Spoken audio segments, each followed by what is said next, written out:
Right everyone, WeaponCollector here. Right, in this video I'm going to show you the difference between a hand-forged katana and a cheap wall hanger katana. I've been asked this by quite a few people. I think it's partly due to the fact that the non-hand-forged katanas that you could buy in the early 2000s, and around about that time anyway, they've actually been banned to own now. The actual specific law revolves around the Offensive Weapons Act, where they banned those particular items to own. And one of them was non-hand forged curved swords that are longer than 50 centimetres, with a longer than 50 centimetre blade, and a couple of other things. Basically, if you've got a wall hanger katana, it's technically illegal. If you have a hand-forged katana, it's not. So in this video I'll show you the difference between a hand-forged katana and a old wall hanger katana. Now you may be wondering how I've got one and it's not illegal. I've got a old wall hanger there that's been cut down to less than 50 centimetres, making it legal, and I've also got an old wall hanger straight ninja sword.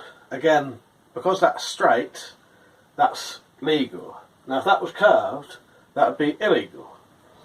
But using those two items, I can show you the difference between those and an actual hand-forged katana. Now this is still just a budget katana. If you had a proper expensive katana, there'd be even more differences. But this is a budget hand-forged katana. I'll show you the difference between this and those. Right, so the first difference we'll go over is the saya, or the scabbard, basically. The top one is the better hand-forged one. These are the two early 2000s wall hangers. First difference straight away, this one is made of wood with a nice lacquered finish. This one and this one are made from aluminium. Another difference you can see is on the ends. You can actually see like a plastic end cap. Again, with this one you can actually see the end cap and you can see the metal underneath. Whereas the good one, it's all one piece. If you take a look at the kurigata, which is this part here, sorry if I butcher any of these names, I'm not really too familiar with the actual proper names. The kurigata on these ones is very plain. It's just a slit basically, whereas if you look on the hand forged one, it's more curved, it's got embellishment on the sides. Again, you probably could get a cheap katana with that, but these better hand forged ones are more to the real thing. The original hand forged one didn't have this collar here. I added that. Yeah, that's the main difference in the sayas. So we'll go to the handle now. Right, so now we'll look at the handles, or the suka. There's quite a few differences in these. One thing you may be able to see straight away is the handle shape. This does actually get thinner in the middle, almost in a hourglass type shape. So it's thicker there, thicker there. Whereas the cheap ones are just completely straight, no tapering. The other thing with these, you can see that these are just solid plastic handles, whereas this is actually wood with real ray skin underneath the wrap and real manukis. If you look at these are just plastic moulding on the handles. So is the imitation ray skin. It's just plastic. The manukas on these are actually real metal. They move under the wrap. So there's another difference for you. And again, the ray skin underneath. Another difference is the pins that hold these in, the Makugi pin. So this is an actual real wooden pin in here, whereas these, they just have metal pins. Again with this one, just metal pins basically. So there's a big difference there. That's quite obvious by the handles. The pommels again are different. If you look at these, the wrap is just stuffed underneath and the kashira is just pushed on top, probably just glued on. Same with that one. If you look at the hand forged one though, it's just looks better, has a hole, and the wrap is not forced under it, it actually goes through it. If you now look at the Tsubas, the guards, again there's a giveaway there. These two cheap ones,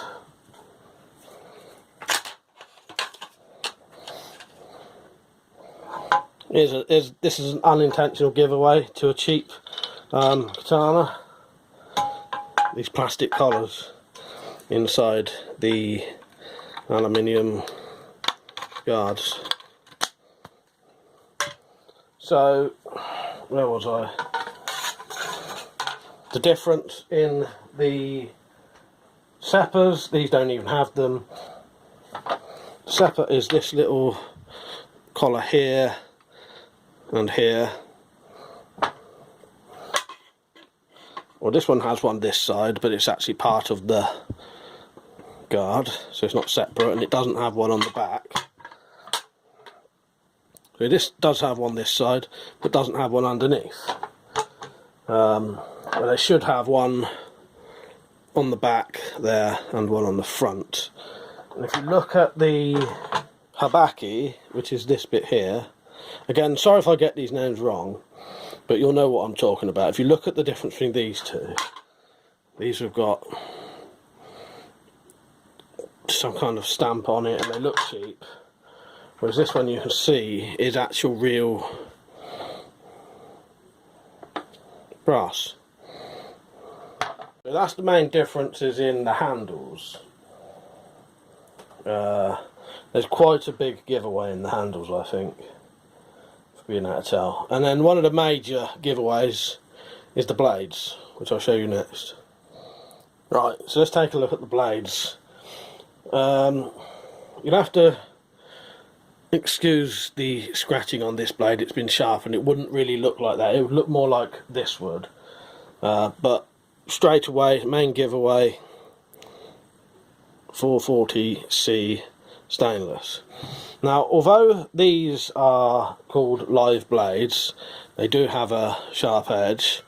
It's a secondary bevel, and they're really not very sharp compared to the real thing. So this is the hand forged blade. Doesn't have a secondary bevel, and you can see it just looks nicer, and there's certainly no 440C markings on it. That one's 1060 high carbon steel. Huge difference. I'll show you the ends of what these look like as well. So this is the tip of what this was before it had to be cut down to make it legal. So if you look at the tip, it's got the fake ham on, but in all honesty, so this one's got a fake one as well. But if you look at the quality of this, it's barely on there. It's really, really uniform, and the tip is completely different. If you look at the tip of this, That is a lot nicer.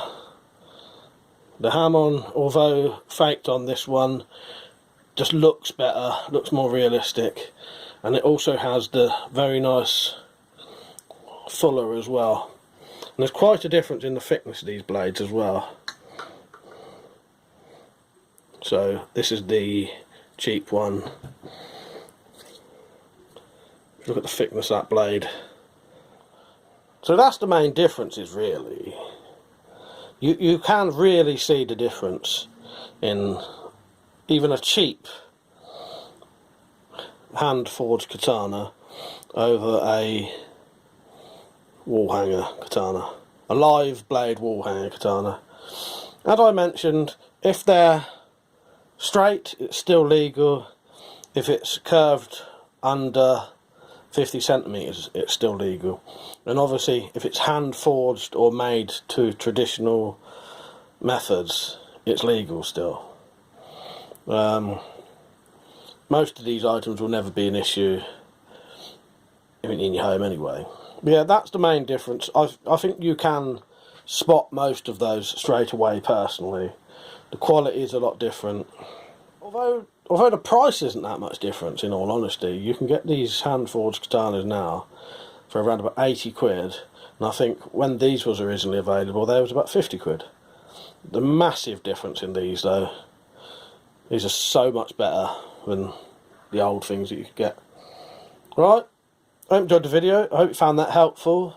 Hopefully it was obvious the differences, and people should now know the difference between even a cheap hand forged katana over a cheap wall hanger katana basically.